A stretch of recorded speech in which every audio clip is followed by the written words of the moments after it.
ऐसे वेस्ट जो कि माइक्रोबियल एक्शन के द्वारा डिग्रेड किए जाते हैं उनको हम बायोडिग्रेडेबल वेस्ट कहते हैं, जैसे कि domestic waste, livestock waste, municipal waste, torn cloth, waste paper, ये सारे के सारे बायोडिग्रेडेबल वेस्ट के अंदर आते हैं। और दे अंडरगो माइक्रोबियल डिग्रेडेशन, या जो माइक्रोबियल डिग्रेडेशन होता है उसके द्वारा ये डिग्रेड किए जाते हैं। इनका मेन सोर्स क्या है? Living organism. जो मेन सोर्स है इनका लिविंग ऑर्गेनिज्म है, मैंने अभी आपको बताया। ये डोमेस्टिक वेस्ट भी इसके अंदर आता है, एनिमल वेस्ट भी आता है, एग्रीकल्चर वेस्ट भी इसके अंदर आता है, और वेस्ट पेपर, ये सारे के सारे बायोडिग्रेडेबल वेस्ट के एग्जाम्पल है। ये आपको 1 मार्क और 2 मार्क में क्वेश्चन पूछ सकते हैं इसको, कि व्हाट आर बायोडिग्रेडेबल वेस्ट, और give the definition of biodegradable waste. Okay, so it's very important. Next is non biodegradable waste, यानी कि ऐसे वेस्ट जो कि माइक्रोब्स के द्वारा डिकम्पोज नहीं किए जा सकते, यानी कि इनका जो डिकम्पोजिशन है वो होता ही नहीं है, they can not be degraded, and these waste undergo biological magnification in the food chain. These include, इनके अंदर क्या क्या आते हैं? पेस्टिसाइड्स हैं, आपके प्लास्टिक्स है, एल्यूमिनियम केन्स है, सिंथेटिक पॉलीमर्स है, या हैवी मेटल्स है, ये सब इसके अंदर आते हैं, यानी कि डिग्रेड नहीं होते। तो हमें ज्यादा से ज्यादा बायोडिग्रेडेबल वेस्ट को, जो होते हैं मटेरियल, उनको यूज करना चाहिए। जो बायोडिग्रेडेबल है इनका हम इस्तेमाल यूज बहुत कम करना चाहिए, हम इनका यूज नहीं करना चाहिए, क्योंकि ये एनवायरमेंटल पॉल्यूशन को बहुत ज्यादा बढ़ाते हैं। Our next topic is ozone layer, यानी कि क्या प्रॉब्लम है कि हमारा जो एनवायरमेंट है इस प्रकार से पॉल्यूशन हो रहा है हमारे एनवायरमेंट के अंदर। तो जो ओजोन लेयर है, एक ब्लैंकेट है हमारा, जो कि हार्मफुल रेडिएशन सन आती है सन से, उनको ये कैप्चर कर लेता है। और ये क्यों डिप्लीट हो रहा है, ये क्यों खत्म होते जा रहा है, कैसे खत्म होते जा रहा है, ये हम आपको समझाते हैं। ओजोन को हम O3 भी कहते हैं, and it is a deadly poison, बहुत ज्यादा पॉइजन गैस है ये। It shield the surface of the earth from ultraviolet radiation from the sun. ये क्या करती है? शील्ड का काम करती है, जो सन से अल्ट्रावायलेट रेट निकलती हैं उनको ये बचाने का काम करती है। इट डैमेज और degrade the paint, plastic and other polymer materials. जो भी वेस्ट होता है, पेंट इन प्लास्टिक है, ये इनको भी डैमेज कर देती है। And it decrease the functioning of immune system, जो हमारा इम्यून सिस्टम है, इम्यूनिटी पावर जो है, उसको भी ये डिक्रीज करता है। Increase the incidence of cataract of I and skin cancer, जो कैटरैक्ट होता है, मोतियाबिंद है, आई इन्फेक्शन है, और स्किन कैंसर को भी ये प्रमोट करता है। इनहिबिट्स द फोटोसिंथेसिस, जो प्रोसेस है उसको इनहिबिट कम कर देता है, यानी कम कर देता है। डिक्रीज द क्रॉप यील्ड, जिससे क्या होता है, जो हमारी क्रॉप यील्ड है, जो हमारी फसल है, उसका वो परसेंटेज कम हो जाता है, वो 10 to 25% कम हो जाता है। और वो कौन कौन सी वीट है?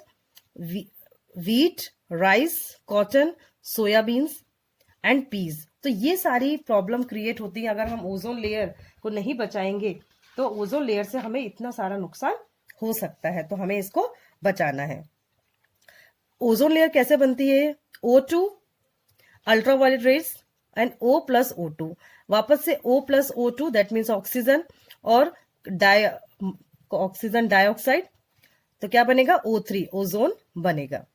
Amount of ozone in the atmosphere began to drop sharply in the 1980s। जो ओजोन लेयर है एटमोस्फेयर के अंदर, बहुत ही तेजी से डिक्रीज हो रही है 1980s से।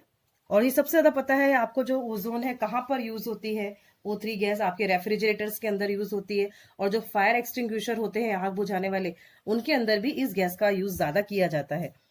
So the decline in spring time ozone layer thickness is called ozone hole. जो धीरे धीरे ओजोन लेयर के अंदर डिक्लिनेशन हो रहा है, उसको हम ओजोन होल कहते हैं।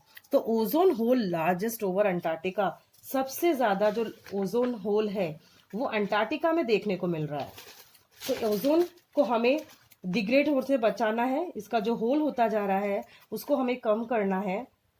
इसीलिए हमें पॉल्यूशन कम करने के लिए बहुत सारे मैनेजमेंट करने चाहिए। पॉल्यूशन कम करने के लिए बहुत सारे मेथड्स हमें अपनाने चाहिए, जिससे कि हमारा जो वेस्ट है वो ज्यादा डिग्रेड हो। Okay, next topic is managing the garbage we produce. हम जो गार्बेज प्रोड्यूस करते हैं उसको आपको कैसे मैनेजमेंट करना है, यानी कि जिससे वो डिकम्पोज हो जाए और हमें नुकसान भी नहीं हो। जिसके अंदर फर्स्ट टॉपिक हम लेंगे सेग्रीगेशन। सेग्रीगेशन का मतलब होता है कि आपको जो वेस्ट है उसको अलग करना है, यानी कि सेग्रीगेट करना है कि बायोडिग्रेडेबल वेस्ट कौन सा है और नॉन बायोडिग्रेडेबल वेस्ट कौन सा है, और उनको अलग अलग बिन्स के अंदर, जो डस्टबिन कलेक्टर जो आते हैं आपकी सोसाइटीज के अंदर, जो स्वीपर्स आते हैं, तो वो 2 तरह के बॉक्स लेकर आते हैं। एक रिसाइकल बिन जिसमें बायोडिग्रेडेबल वेस्ट रखा जाता है और एक में नॉन बायोडिग्रेडेबल वेस्ट को रखा जाता है। तो इस प्रकार से हम मैनेज कर सकते हैं गार्बेज को। Second is dumping. डंपिंग मतलब कि हमें ऐसा एरिया चुनना चाहिए डंपिंग के लिए जो अवे फ्रॉम सिटी हो, यानी कि सिटी के बाहर हो, और वहां पर सॉलिड वेस्ट को डिकम्पोज करना चाहिए इनटू लो लाइंग एरियाज। जो लो लाइंग एरियाज है वहां पर इसको डिकम्पोज करना चाहिए। और economically method to manage the urban solid waste and reclaim the low lying areas for better use. तो बेटर यूज के लिए भी हमें इसको करना है जिससे कि ये पॉल्यूशन ना करे एनवायरमेंट के अंदर। Third one is composting. Composting का मतलब क्या होता है, कुछ बैक्टीरिया जो प्रेजेंट होते हैं, एनारोबिक बैक्टीरिया, वो माइक्रोबियल एक्शन के द्वारा जो ह्यूमस के अंदर जो वेस्ट होता है उसको वो कन्वर्ट कर देते हैं। उसको टॉपिक इज इंसिनरेशन। इंसिनरेशन का मतलब क्या होता है, इसके अंदर जो भी सॉलिड वेस्ट होता है उसको जलाया जाता है, जैसे कि गार्बेज है या डेड एनिमल्स की बॉडी है, एक फर्नेस के अंदर इसको जलाया जाता है एट द हाई टेम्परेचर। और ज्यादातर इसके अंदर मेडिकल वेस्ट को भी हम इंक्लूड करते हैं जिससे कि जो एनवायरमेंट है वो पॉल्यूट ना हो। Fifth one is scrubber. Scrubber का मतलब क्या होता है, scrubbers are formed of dry और wet packing material and are used to separate dust and toxic gases from air.